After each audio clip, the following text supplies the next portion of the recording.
Hello and welcome to The Broken Sword. Today we are looking at the character of the Orc Chieftain, AZOG.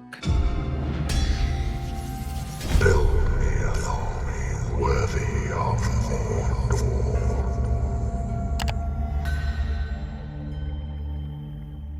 There will be many fans out there that will only be familiar with the AZOG that we see during the Peter Jackson adaptations of the Hobbit movies. In other words, this one. AZOG the Defiler. Yanis Pundakusnak. However, this is not the true version that Tolkien himself had written about. And so today we will have a little look at the original Tolkien version, with us then comparing the changes to this character that were made at the end as well. So, firstly, we know basically nothing about the origins of this chieftain, but we can make a couple of logical guesses, which I will emphasize are just guesses, so if you feel you have a different idea, then I would love to hear yours in the comment section below. But anyway, we can assume it was likely that AZOG was part of the group that was sent to Moria in the year 2480 of the Third Age by Sauron, and this is told to us in Appendix B of The Lord of the Rings as a quite generic 2480. Orcs begin to make secret strongholds in the Misty Mountains so as to bar all the passes into Eriador. Sauron begins to people Moria with his creatures. Then through some means, most likely being showing his strength as a warrior, he grew to the position of Chief of the Orcs of Moria, adding here that this is of course if he was not already the chief when they arrived. Again, this is all hard to be certain of and know for sure, as we have never had an answer to exactly even how long a lifespan of an orc is. Nonetheless, over this time, through his position and power, he grew to be considered the most important orc in all the Northern Lands. We also know that he had a son, Bolg, who would take over from him after his death, but again, the ages of these things happening are never really recorded. As time continues to pass, it would reach the year 2790 of the Third Age when AZOG would commit his most famous act, the murder of Thror, one of the kings of Durin's folk and also the king under the mountain. In that year, Thror was beginning to grow restless with the homeless situation of his people, and he had a great desire to reclaim and look upon the legendary kingdom of his race once again, Khazad-dûm. He did not take an army with him to do this though.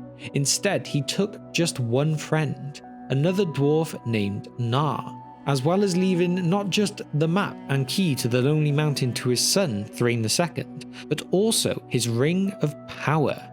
This was surely a sign he had never expected to return from this quest. But what happened when he did get to Khazad-dûm? Well, when Thror came to Moria, the gate was open.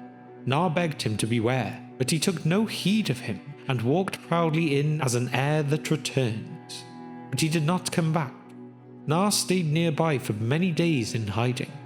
One day he heard a loud shout and the blare of a horn, and a body was flung out on the steps. Fearing that it was Thror, he began to creep near, but there came a voice from within the gate. Come on, Beardling. We can see you, but there is no need to be afraid today. We need you as a messenger. Then Nar came up and found that it was indeed the body of Thror, but the head was severed and lay face downwards.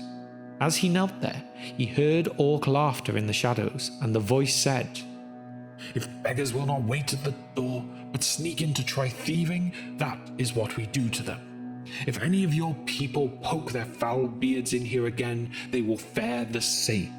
Go and tell them so. But if his family wish to know who is now king here, the name is written on his face. I wrote it. I killed him. I am the master. Then Nar turned the head and saw branded on the brow in dwarf runes so that he could read it, the name, AZOG. That name was branded in his heart and in the hearts of all the dwarves afterwards. Nar stooped to take the head again, but the voice of AZOG said, Drop it. Be off. Here's your fee, Beckerbeard. A small bag struck him. It held a few coins of little worth.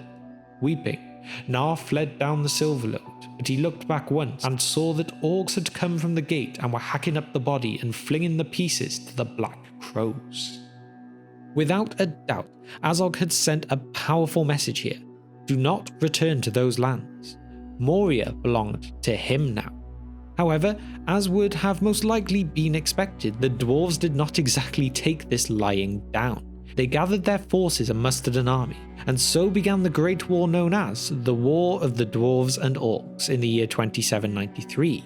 And here, the dwarves' main objective was hunt down the Orc chieftain AZOG and avenge their previous king. 6 years of war took place, mostly underground, as the dwarves moved to and destroyed one Orc stronghold after the next, with them eventually reaching the East Gate of Moria in 2799, where the climax of this war took place. This climax was known as the Battle of Azanulbizar. It was the son of Thror, King Thrain II, as well as Thrain's son, Thorin, who led the legions of dwarves in this battle. And yes, that is the same Thorin from the Hobbit adventure. In fact, here I would like to pause this video for a moment to ask all of you, would you like to see a video covering the life of Thorin Oakenshield and comparing his story from the books to the movies in the same way that I'm doing today with this one on AZOG? Well, if you would, then show me that there is an interest by getting this video to surpass 2,000 likes, as well as leaving a comment of, there is one I could call king. And that obviously down in the comment section below. But anyway, as the battle was reaching its end with the dwarves fighting their way ever closer to the stairs of Moria, they chanted for AZOG to show his face. And so, AZOG finally appeared from the gates. He was a powerful foe, and now he showed his power in this battle, when at one point he even broke the neck of the dwarf Nain, who was Thrain's cousin. He would then fight Nain's son, Dane Ironfoot. And again, yes, this is the same Dane from the Hobbit adventure. But at this time, Dane was still considered very young for a dwarf, only being 32 years old. But the anger was so great within him for witnessing the death of his father, it was as though he became possessed, especially taking into account AZOG's gloating. At this point, AZOG would realize though that his force was failing, and many were in fact fleeing. He tried to flee back inside the gates himself. However, Dane would not let him go unopposed. He chased him up the steps, his red axe in hand, and before AZOG could get back inside, Dane had taken the orc's head off of his body. And also on a side note here, when he stood at the top of the stairs after killing AZOG, it was only Dane that managed to look inside of the gates of Moria, and when he did, it is said that he witnessed the sight of Durin's Bane, the Balrog that one day would attack the Fellowship of the Ring and fall at the hands of Gandalf. And so he warned his kin, "You are the father of our folk, and we have bled for you, and will again, but we will not enter Khazad-dûm. You will not enter Khazad-dûm. Only I have looked through the shadow of the gate. Beyond the shadow it waits for you still, Durin's Bane. The world must change and some other power than ours must come before Durin's folk walk again in Moria." And so, that is where the great orc AZOG falls within the stories of Tolkien. After this point, even though the orcs had been reduced so greatly in number, AZOG's son Bolg took up command and would lead them up until he would meet his end at the Battle of Five Armies that takes place in 2941, which of course is what we see during the climax of the Hobbit adventures. But now that we have looked at that terrifying orc chieftain, what exactly was altered for the Peter Jackson The Hobbit trilogy? Well, in the movies, AZOG is portrayed as a pale-skinned orc and is known as AZOG the Defiler. We are told he comes from the mountain Gundabad, which is at the most northern end of the Misty Mountains and to the west of the Grey Mountains. This is in fact where the eldest of the fathers of the dwarves, Durin the Deathless, first woke all the way back in the years of the trees. But as for AZOG, we see him at the Battle of Azanulbizar, which in the movie is shown more as a one-off battle as opposed to being the end of a great war between the dwarves and the orcs. AZOG beheads Thror in this battle, even though in the writings Thror had died 9 years before this event within the halls of Moria. As after all, like I said before, it was this that actually kicked off the entire war that led to this battle. But then, after the movie beheading, AZOG then proceeds to fight Thorin, and this is where he loses a good amount of his left arm, which is a factor into the orcs' retreat, as AZOG is then dragged off by other orcs at this point. So, AZOG actually survives this battle, and that is obviously a pretty big difference. He ends up as an important servant of Sauron, who is hiding as the necromancer in Dol Guldur at this point. And although this is against what is written, it is never implied, in the books that is, that he has any direct communication with Sauron, which again is different in the movies. This in turn changes the motivations behind future events a fair bit.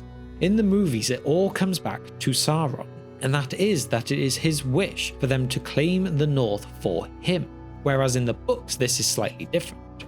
It is much more of a case of the dwarves trying to find a home after Smaug had originally descended upon the Lonely Mountain, with Thror eventually trying to look upon the halls of his ancestors within Moria, but then getting murdered by AZOG when he tries to do so, which obviously AZOG does as a deterrent for any dwarves to do the same in the future. But instead of being a deterrent, this instead kicks off the entire war. So, obviously, a bit of a difference from the stories of the books compared to the movies.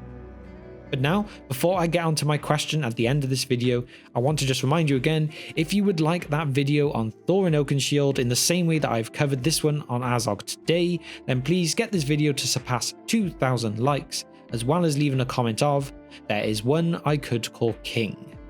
And so with that roundup of the Orc AZOG, I could have several questions for you today, but the one that I will ask, and that is, do you think having AZOG survive to return as Thorin's enemy in the Hobbit movie trilogy was a good decision? Or do you think they should have left it as was originally written, with Bolg, still AZOG's son, being the leader that would challenge our heroes in the Hobbit?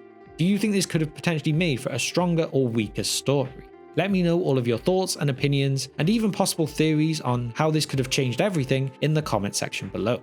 And now that we have reached the end of the video, I would also like to remind you all, we do not just have this channel, but two others as well. We have a Power Rangers channel called The Sixth Ranger, and a Dragon Ball channel called History of Dragon Ball. If you would like to check out either of those, links of course will be in the description below. And also now, it is time to shout out our patrons, with firstly our Divine Power tier members of Kevin, Abram, Matt and Glorfindel of Gondolin. You are all awesome. And a big thanks to our Fire Demon tier members of Nashith, Denver Steel and Gregory. And as well, I cannot forget the Wizard Staff tier members of John, Andrew and Pirate747 as well. You are all true legends of the Brohirrim. And finally, if you have not already as well, please do all that great stuff, hit the like button on the video, subscribe to the channel. These things massively help us out with the YouTube algorithm. In fact, leave us a comment too, because again, all these things help.